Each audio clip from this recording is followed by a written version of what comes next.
Catherine Pounder, 12th of December 17. Dear Catherine, it was lovely to see you back in clinic, and I will summarise the results of your one test below alongside our discussion into how we can proceed given the findings. Stop. New paragraph. One test. Malabsorption markers show raised phenylacetic acid, which is probably due to low stomach acid plus or minus poor pancreatic enzyme formation. Stop. I have recommended that you do the burp test in inverted commas to check for stomach acid levels, as this needs to be supported alongside enzymes. Stop. The upshot of the poor digestion of proteins is that your amino acid levels are all extremely low and will be causing metabolic distress on many levels. Stop. New paragraph. There's no overt signs of bacterial dysbiosis, as the panel here looks fairly normal, in brackets benzoic acid is often raised just due to healthy intake of berries, etc., close brackets. Stop. However, raised levels of ethanolamine seen on page 9 do suggest that there is some bacterial fermentation occurring, perhaps in the small bowel. Stop. You are already going to have an H. pylori stool test with your GP, as there is a very strong family history of this. Stop. Recurrent H. pylori is associated with the FUT2 gene, which is strongly inherited, and is also associated with B12 deficiency. Stop. Should your H. pylori test come back positive, we will suggest ways other than antibiotics that you could treat this if you wish. Please do let us know when you have the results. Stop. New paragraph. While we could send your stool to look for underlying yeasts or parasites, comma, this is quite an expensive set of tests to do, and at present the funds would probably be better spent elsewhere. Stop. We have advised that we would be happy to treat you for presumed bacterial dysbiosis in the results of your H. pylori. Stop. For now, we just recommended probiotic use. Stop. New paragraph. There is possible yeast overgrowth, but this does not look severe, as there is no sign of raised beta-alanine or raised taurine in the urine. Stop. I'm hopeful that the changes in diet which we have planned will help to alleviate this in due course. Stop. New paragraph. Carbohydrate metabolism is within normal limits, and in general, mitochondrial functioning of the citric acid cycle looks fine. Stop. Slightly low cis-aconitic acid can be seen when there is heavy metals overload, but this is not a picture which is reproduced elsewhere, and therefore it's difficult to say with any certainty what the cause is here. Stop. Slightly raised malic acid can be seen with B3 insufficiency, and this is being replaced in your women's multi-stop. New paragraph. Fatty acid metabolism is entirely normal as this takes place within mitochondria. We are hopeful this is a sign that mitochondria are not highly dysfunctional. Stop. New paragraph. Neurotransmitter metabolites seen here come from the urine and not the brain. Stop. Raised 5-hydroxyindolacetic acid may just be due to poor protein breakdown, or maybe due to mild methylation problems. Stop. These should be addressed with B12 and folate replacement already. Stop. New paragraph. Vitamin markers are all encouragingly normal, showing that it is unlikely that you have severe bacterial overgrowth in the small bowel, and your gut seems to be coping with absorbing the food from your diet, vitamins from your diet. Stop. New paragraph. There is perhaps mild B3 and B2 deficiency. Folate and B12 look to be within normal range, as is biotin and B6. Stop. New paragraph. Toxin and detoxification markers. Raised levels of MTBE come from engine oil, which is unfortunately a feature of our drinking water. Stop. What this test shows is that you are unable to excrete it as fast as other people do, and therefore it is advised that you filter your water and try to protect yourself from environmental toxins as much as possible. Stop. New paragraph. Tyrosine metabolism is within normal limits. New paragraph. Amino acids show no obvious metabolic or genetic disorders here, but are generally low, signalling that you have poor protein absorption. Stop. The only high/high normal amino acid is glutamic acid, which may sometimes be raised due to metabolic acidosis. Stop. However, I cannot see a good source of this unless it is coming from a gut overgrowth with the raised ethanolamine, in which case tackling bacterial imbalances should be one of the first things that we try. Stop. New paragraph. B vitamin markers all look on the low side, but here we can see this is probably due to the poor amino acid absorption. Stop. For this reason, we need to really concentrate on enzyme therapy and protein replacement via diet and additional protein powder. Stop.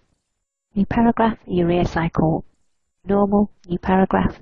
Glycine to serine metabolites all fairly normal/low, apart from ethanolamine. Stop. The typical cause of raised ethanolamine is excessive fermentation in the bowel, which is another sign of dysbiosis. Stop. Dietary peptide-related markers all look to be within normal limits, showing that it is unlikely that you have increased intestinal permeability. Stop. New paragraph. Oxidative stress markers are completely within normal limits, and this is encouraging that you are having enough antioxidants in your diet to help you recover from any oxidant stress. Stop. New paragraph. Thyroid results. These are entirely within normal limits. Stop. There is no evidence of any autoimmune antibody production, and levels of both T4, T3 and TSH are good. Stop. Reverse T3 is also within normal limits, and the ratio of free T3 to its inactive counterpart, reverse T3, are also fine. Stop. For this means that support for the thyroid gland specifically is not required at this stage. Stop. New paragraph. Review of progress. New heading. Diet, : You managed 3 weeks on the Paleo AIP protocol. During this time you felt extremely ill, became mainly bedbound, developed increasing pains in your limbs, severe constipation, and were completely unable to sleep. Stop.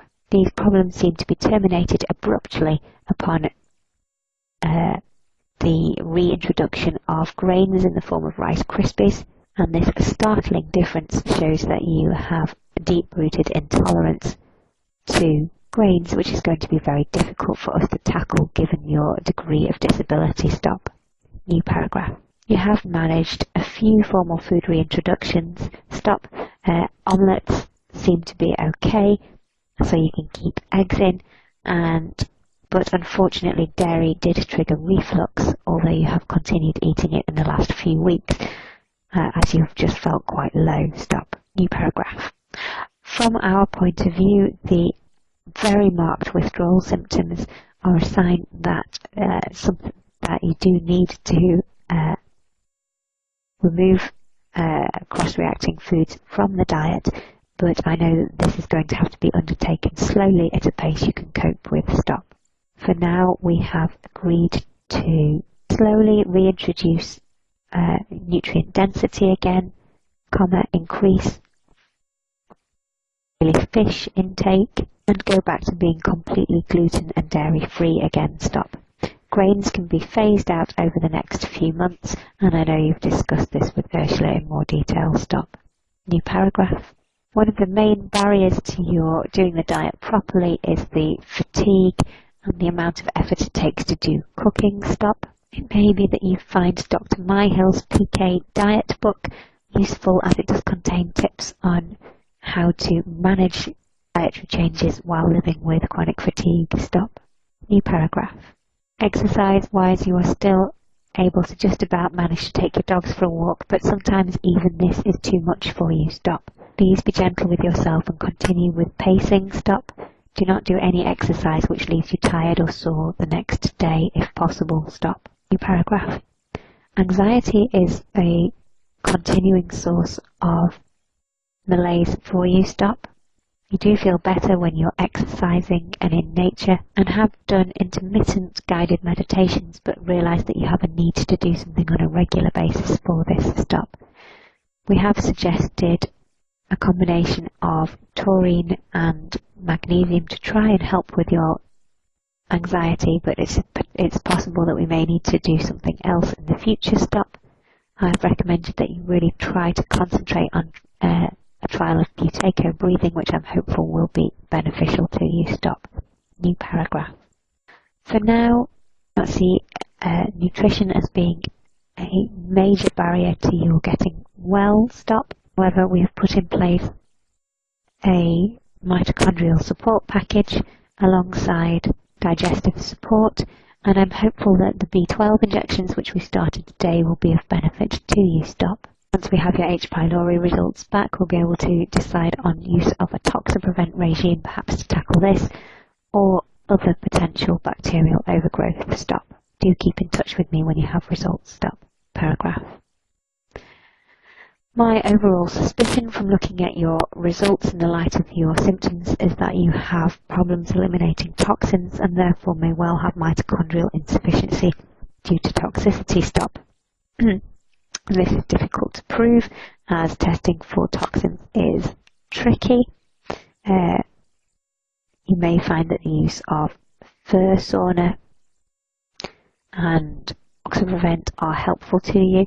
And once you're feeling better in a few months' time, I do recommend that you go and seek out a specialist dentist to remove the two small dental amalgams which you have in your mouth in case you have issues with mercury excretion. Stop.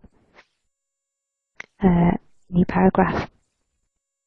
I cannot see any quick fixes that we have to offer you, but do think that progression over time with diet pacing should, with support of the mitochondria, should hopefully start to improve your well-being.